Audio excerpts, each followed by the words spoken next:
14ª Agrotecnoleite. Você sabe o que é isso? A Agrotecnoleite é uma feira agrotecnológica organizada pela cooperativa Complém em Morrinhos e eu estou aqui essa semana inteira para aproveitar, curtir. Estou aqui com o Almix para justamente conversar com os clientes e aprender um pouquinho mais do que está acontecendo. E sabe quem que eu encontrei aqui?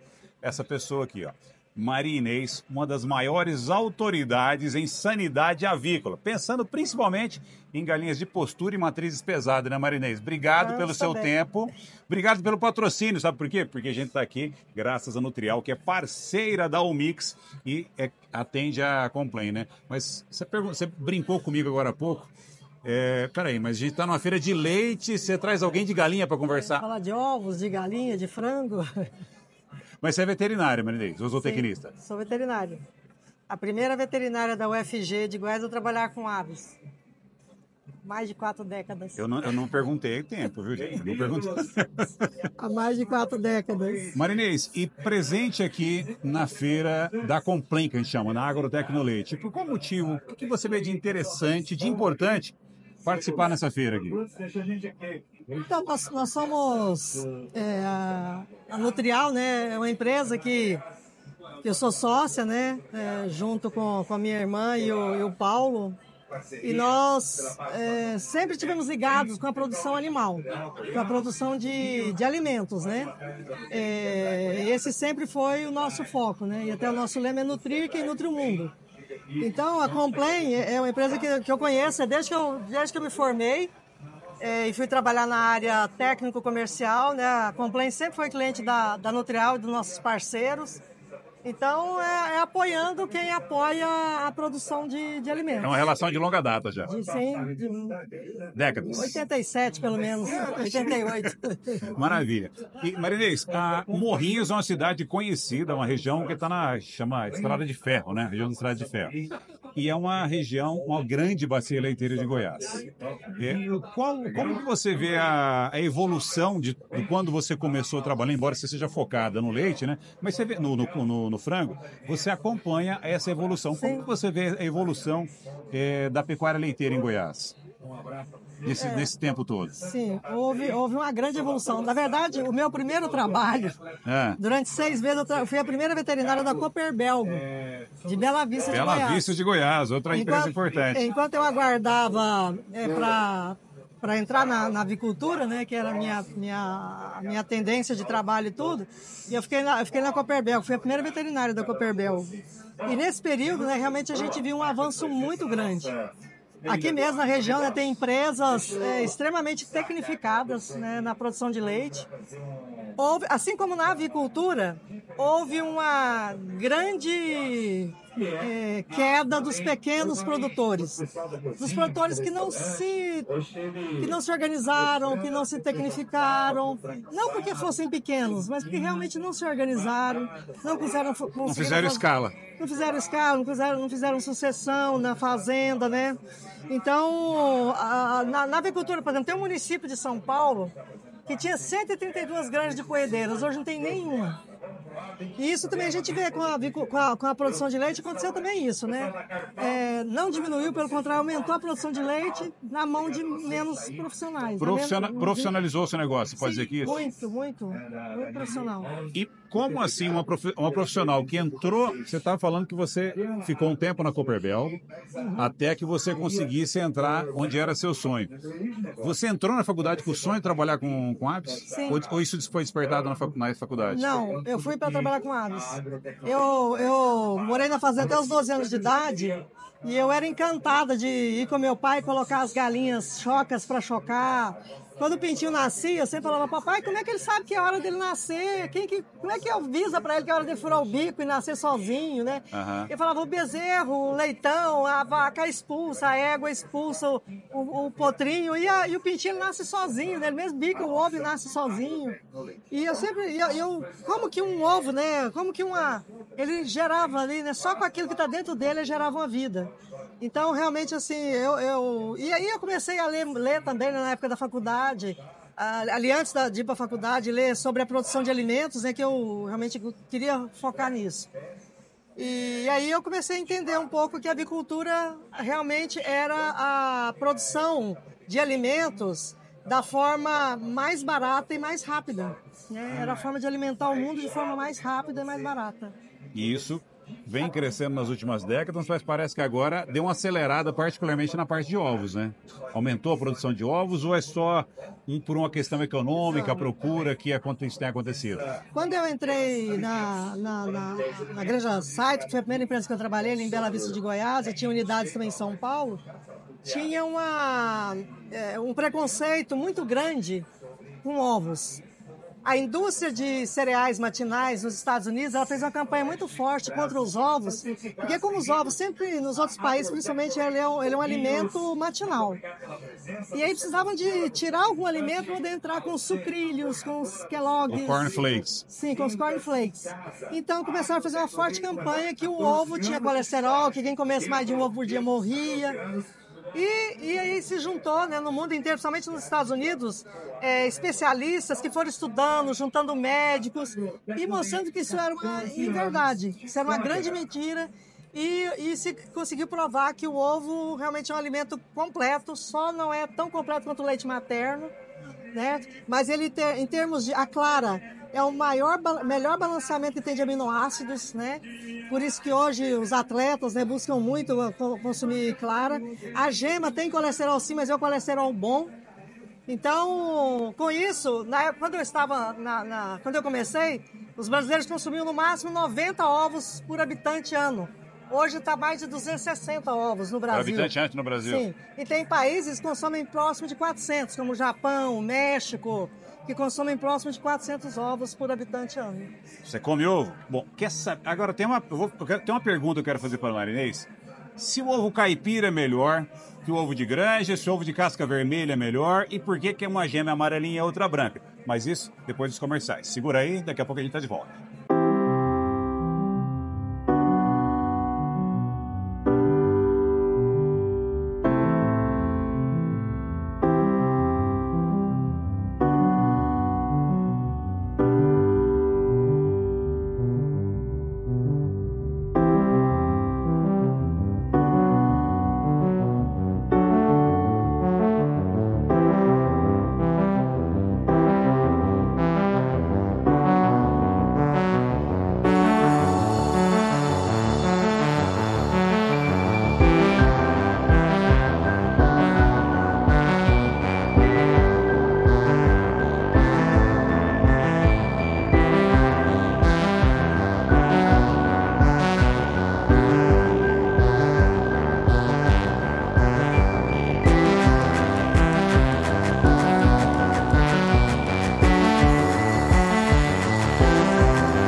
A gente está de volta, eu estou aqui com a Marinês.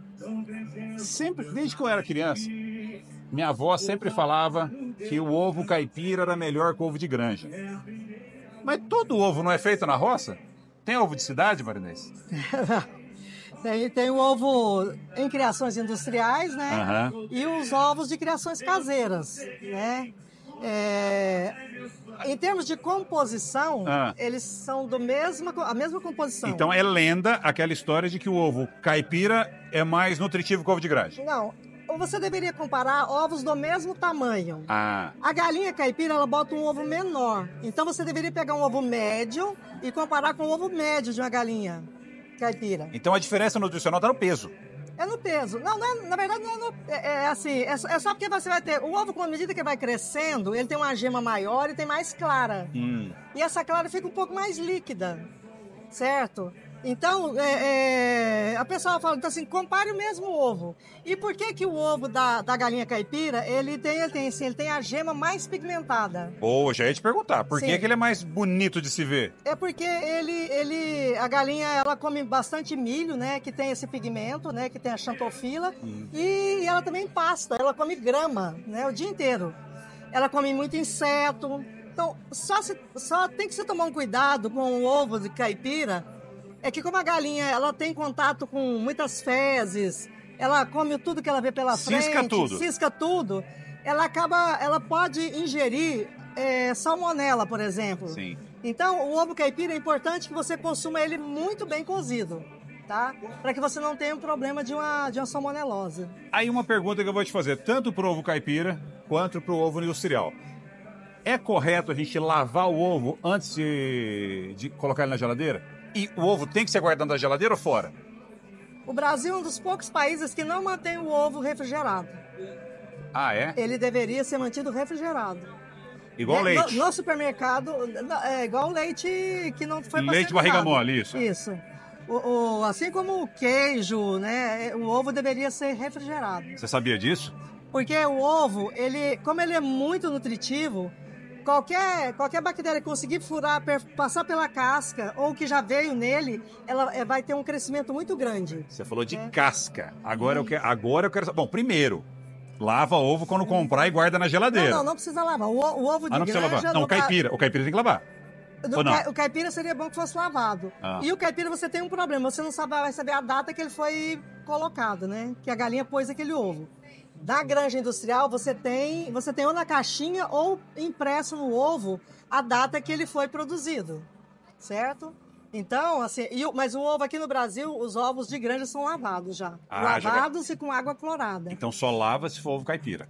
Lá na roça, você pegou da sua galinha, que é fresquinho. Não, você não precisaria lavar. Não? Você pode limpar ele, só limpa com um bombril, com alguma coisa, porque a galinha, quando bota o ovo, ela deposita uma película em volta dele que protege. Porque a galinha não bota o ovo pra gente comer, ela bota o ovo pra ter uma nova vida, né? Certo? Então, assim, ele tem uma película já. Só se tiver alguma sujeira. Eu sou veterinário e tô aprendendo. Então, não lava o ovo, já volta tudo. Não tem que lavar o ovo. Não tem que lavar o ovo. Mas nem se ele vier com aqueles presentinhos que caem no ninho ali. Você não deveria comprar, né? Não, tô pegando da minha fazenda lá. Só fazendo assim, se for, você limpa. Mas não precisaria lavar. Agora, se for comprar um ovo caipira e ele tiver manchadinha de bosta de galinha... Não compra. Porque provavelmente a bactéria já perfurou, porque a casca do ovo ela é porosa. Se você levar no microscópio, ela é porosa, ela tem furos. Então, se tem uma bactéria ali, que nas fezes pode ter bactéria, ela pode penetrar e crescer dentro do ovo, porque ele é muito nutritivo. Ele é nutritivo para nós e para as bactérias também, para os vírus. Tanto é que se faz vacina para humanos em ovos embrionados, certo? Se faz em ovos. De fato. Porque é uma forma do vírus crescer dentro de ovos. Você falou da gema mais amarelinha no caipira e a gema mais clara no ovo comercial. Tem como deixar o ovo comercial mais amarelinho, mais atrativo aos olhos? Sim, tem.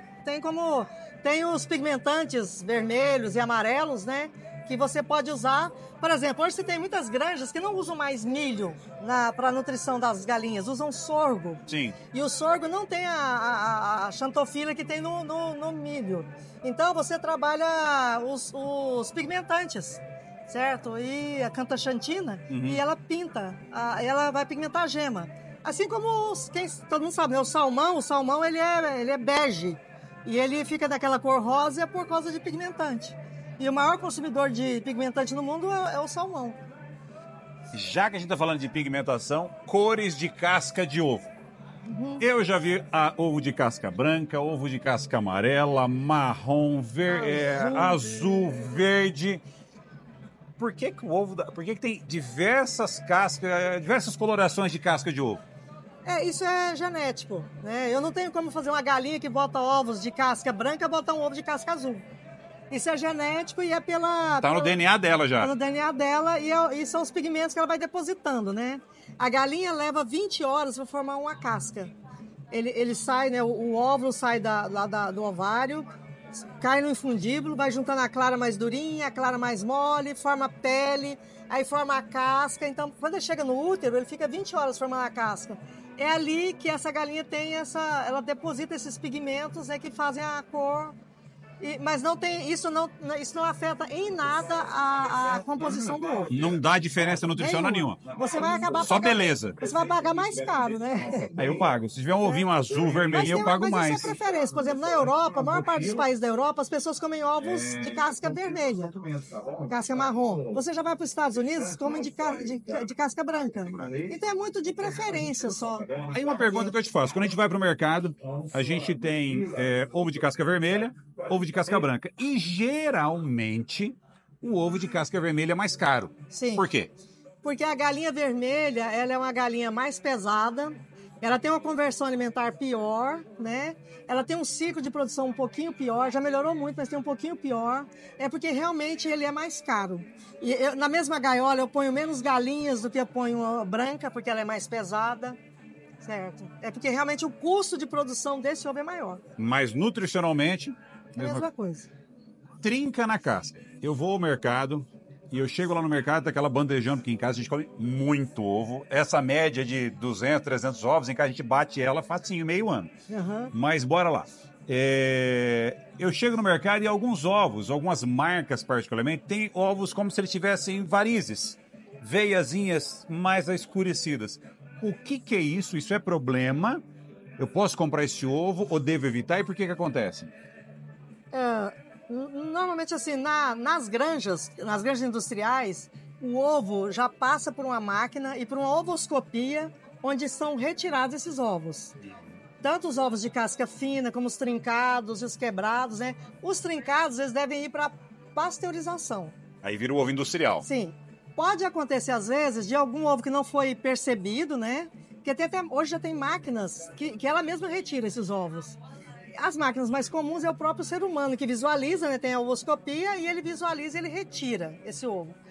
Pode acontecer de não ter retirado ou dessa trinca ter sido provocada no transporte, certo? Na hora de manejar as caixas e tudo, né? Então, o correto é você não consumir os ovos que já rompeu a casca, certo? Porque pode ter entrado já alguma bactéria, algum fungo ali dentro desse ovo. O correto é não consumir.